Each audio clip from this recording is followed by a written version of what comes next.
Hey, folks, the apogee of financial hardship in a national economy is, as we all know, collapse.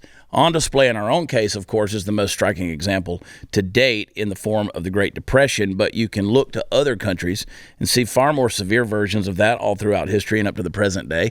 The first place my mind goes is Venezuela, where often in order to eat a meal, you're going to have to drag a knife and fork up to the cage of a zoo animal. I recommend also bringing a gun and maybe some ketchup. But in a recent survey, it was discovered that 63% of small business owners are not presently hiring new employees despite a desperate need to because, well, quite simply, they can't afford it.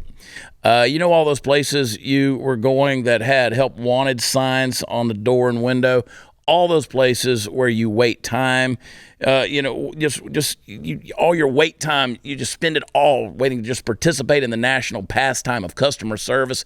It's just off the charts because there simply aren't enough people there to fit the needs of the establishment. It sucks, folks. Well, now a lot of those places have signs that say something like, please be patient, we're understaffed. And the help wanted signs are quietly being taken down. Now, it's customary on this show for me to end a statement like that with something like, well, thanks, Brandon, or whatever, let's go, whatever. But in all honesty, this leaves me in less of a jocular mood than usual. And when I think about it, I honestly start seeing red. It pisses me off. The kind of authoritarian red that Joe Biden likes to give speeches standing in front of, that type of red.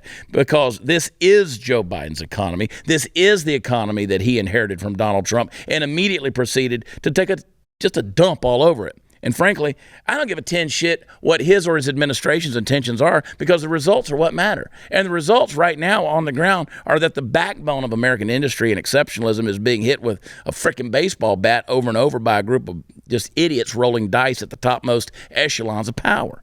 Now, when you destabilize an economy in the way that this administration has done, you are figuratively and now literally taking food out of the mouths of your constituents. You're wiping your ass with the piece of paper upon which your sole mandate as commander-in-chief is written.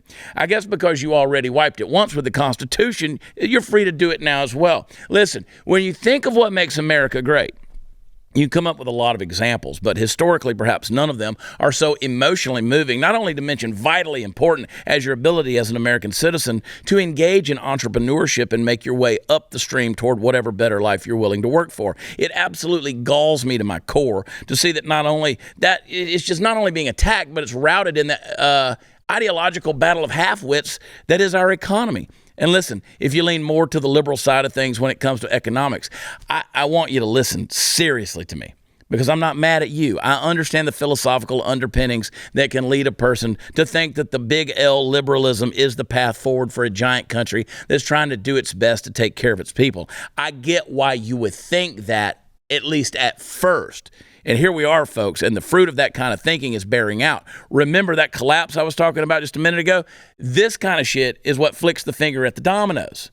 Business owners are we the people, Joe Biden. And if you can't do better, maybe we should impeach you and get someone else in there who can.